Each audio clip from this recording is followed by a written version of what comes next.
Chers amis, je vous salue tous et toutes. Bonjour par avance à ceux qui prendront cette vidéo, dès qu'elle va paraître, à condition d'avoir activé la clochette, bien sûr, hein. Sinon, bonjour aux autres qui viendront dans les prochaines minutes, heures, jours ou semaines, bon, qui regarderont cette vidéo plus tard, dans la journée ou dans la semaine, pourquoi pas.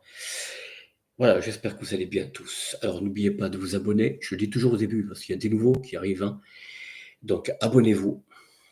Si vous voulez rien perdre des parutions, de ce qui paraît, hein, de ce que je discute avec vous, abonnez-vous, partagez sur vos réseaux sociaux, partagez avec vos amis, avec ce que vous voulez, qui vous voulez, quoi. Voilà, partagez. Mettez un like ou dislike, peu importe. Mettez un pouce, mettez un like ou dislike, à vous de voir, hein.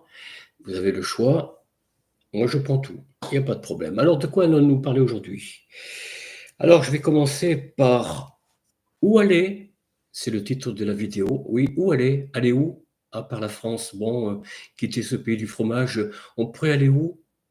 Alors justement, il y a un dirigeant très intelligent, celui du pays de l'ours, hein, je ne dis pas trop le nom. Allez, la Russie. Bon, la Russie. Le président Poutine demande à ceux qui veulent venir en Russie. Alors, surtout pas ceux qui sont les Vox, hein. Ah non, non, non.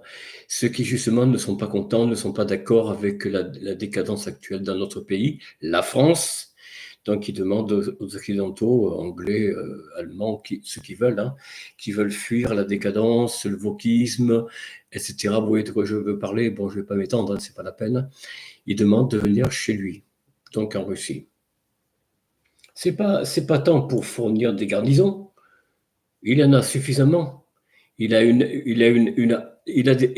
armement très sophistiqué et même il a même un missile qui se développe en ce moment, qui va bientôt être mis en service, probablement pour la guerre en Ukraine. Un missile, je crois que Satan 2 ou 3, je ne sais pas, qui fait peur aux États-Unis, à l'OTAN et bien sûr au Pentagone, évidemment. Il fait peur aux États-Unis parce que les États-Unis, c'est eux qui font la guerre, hein, en ce moment, depuis le début d'ailleurs, hein. Depuis 2014, la guerre qui est menée contre la Russie, contre les intérêts russes, c'est les Américains. C'est personne d'autre, hein. L'Ukraine n'est que le cheval de Troie, si vous voulez.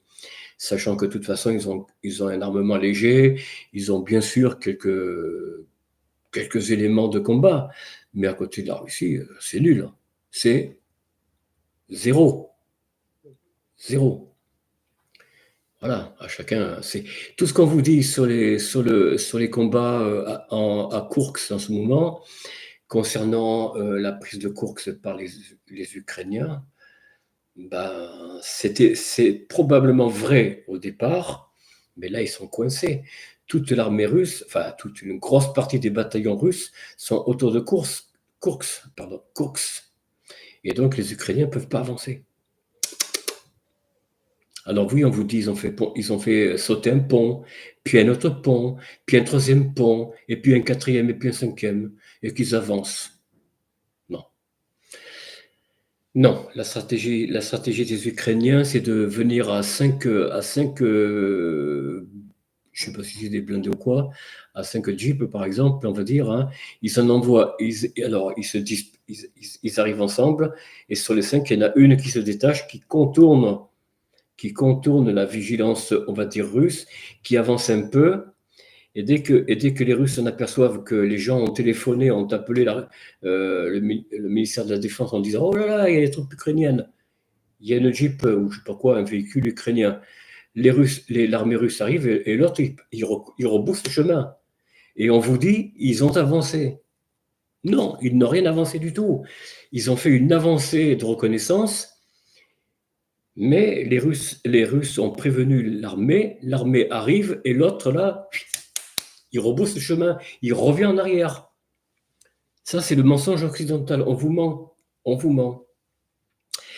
Autre mensonge, on vous ment aussi, notamment sur les combats. Alors, les combats, on vous dit. Alors, je ne sais pas si c'est ce que j'ai là, je ne sais plus. Je vais voir. C'est quoi ça? Ça, on verra plus tard. Uhum.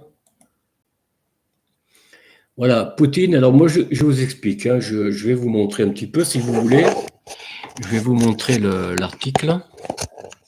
Je ne sais pas si ça marche bien. Je ne sais pas si vous arrivez à voir.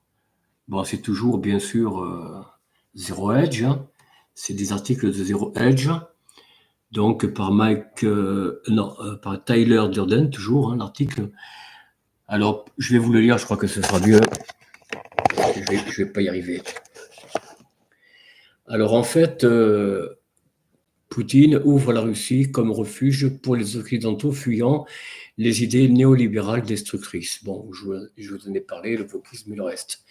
Et je vous signale que les wokistes, ceux qui font partie du groupe de wokisme, généralement des femmes, ils se groupent justement pour former ces groupes pour en fait attaquer les hommes. Hein. C'est rien de plus, rien de moins que ça. Faites attention à ce que vous dites parce qu'ils sont capables de monter des dossiers contre vous si vous êtes youtubeur. Hein. Par exemple, un youtubeur reconnu. Bon, moi je suis un petit, hein, je ne sais pas si. Bon, enfin, il leur faudrait du temps. Et donc, ils montent des dossiers et vous attaquent indirectement. Si vous êtes youtubeur ou alors si vous avez, si vous faites des écrits dénonçant ceci, dénonçant cela, hein, le féminisme par exemple, ils montent des dossiers contre vous pour vous attaquer.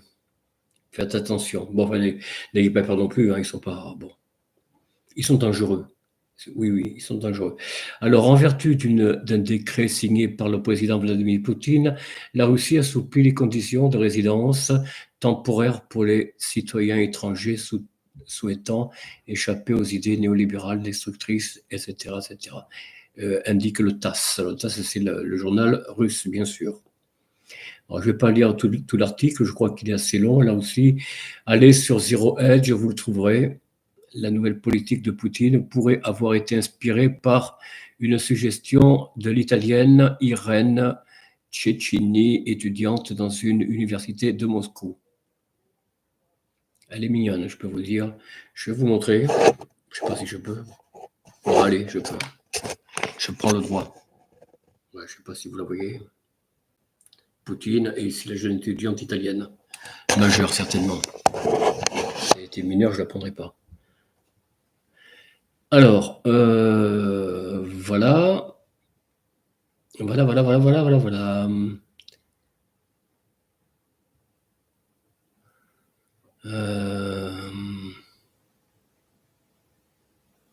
Voilà, ils construisent un village pour accueillir les Américains et les Canadiens conservateurs immigrés. Alors oui, bien sûr, comme je le dis souvent, les États-Unis, il ne faut pas voir que le côté, bien sûr, néolibéral. Et il y a aussi, bien entendu, des conservateurs. Qu'est-ce que je fais là? Voilà. Il y a des conservateurs, il y a des gens sérieux, des gens honnêtes chez les Américains et même dans l'armée, certainement. Hein. Je ne doute pas d'une seconde. Tout ça pour vous dire que les Russes, ce n'est pas ce que l'on dit. C'est pas des mangeurs d'enfants. C'est pas, euh, c'est pas des idiots. Hein. C'est des gens. C'est un peuple. Ils défendent la famille. Ils défendent. Alors après, je ne dis pas que Moscou, Saint-Pétersbourg, ces grandes villes, bien sûr, ne vivent pas l'occidental. Attention, je n'ai pas dit ça. Les jeunes s'amusent aussi.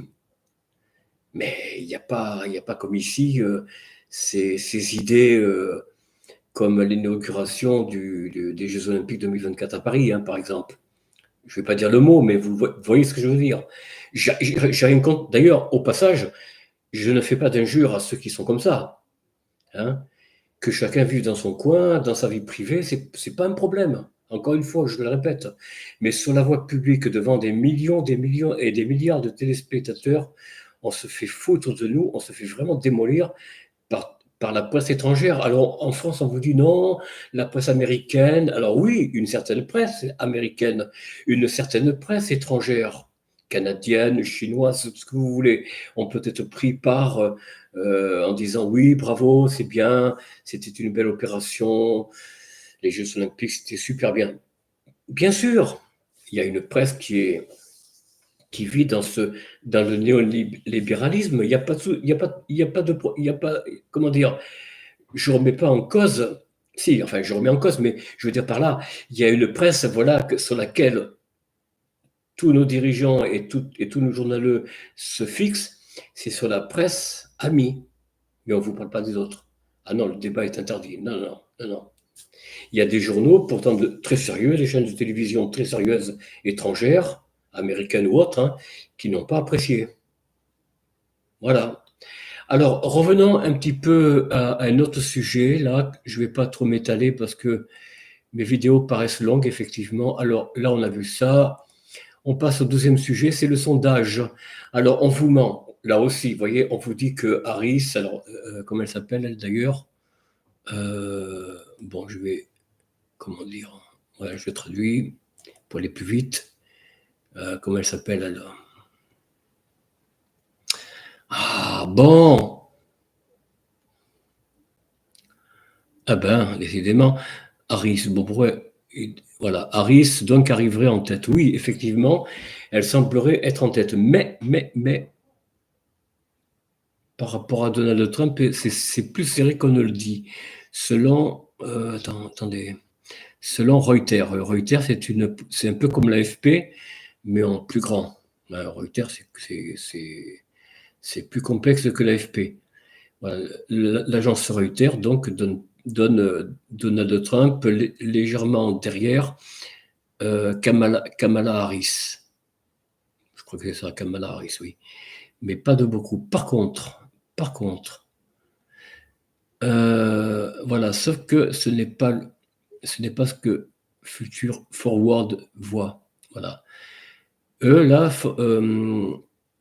Future Forward voit, le PAC a créé une opération de sondage massive et testé. Bon, ben voilà. OK.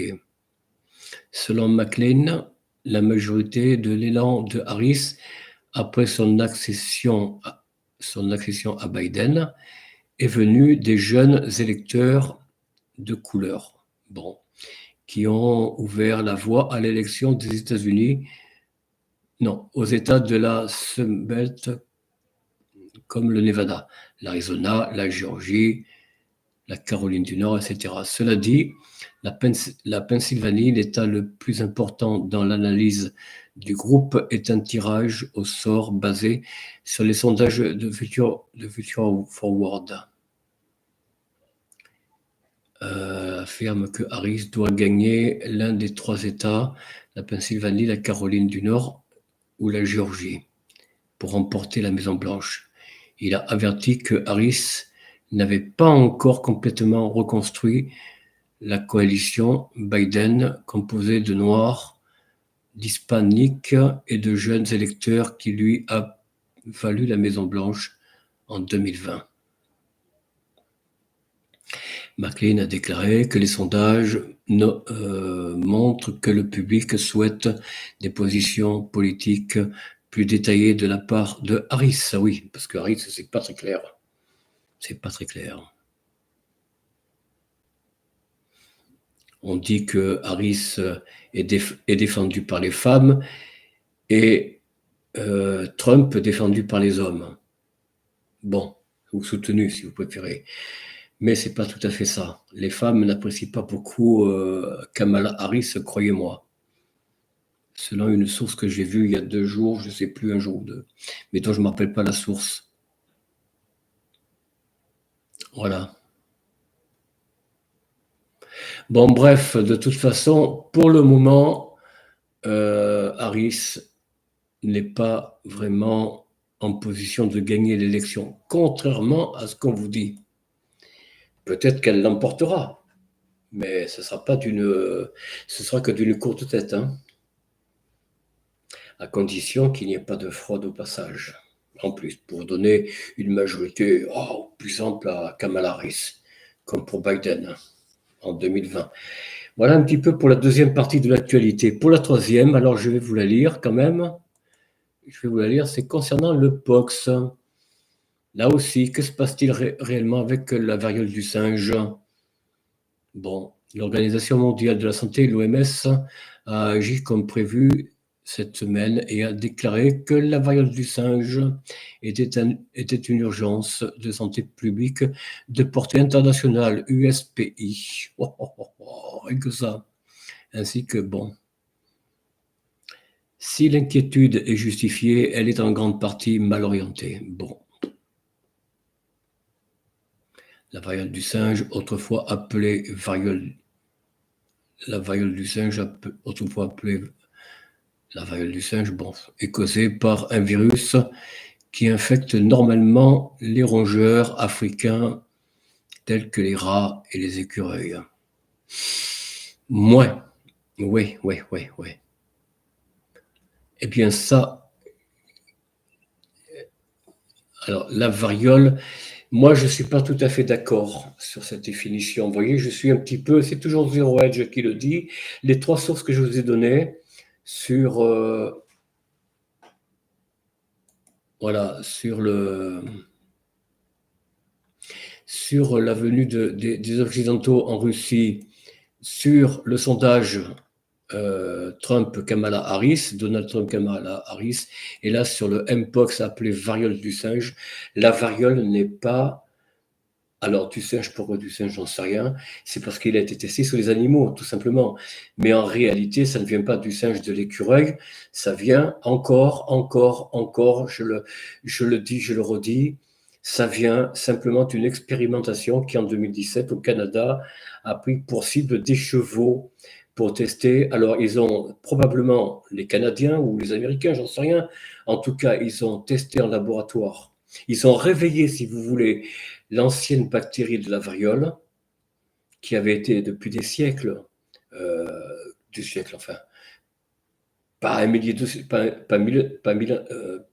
plusieurs siècles en tout cas, pardon, excusez-moi, ça a été, comment dire, ça a été réveillé là tout récemment, comme d'ailleurs comme pour le Covid. Hein. Le Covid est une bactérie qui a été fabriquée en laboratoire.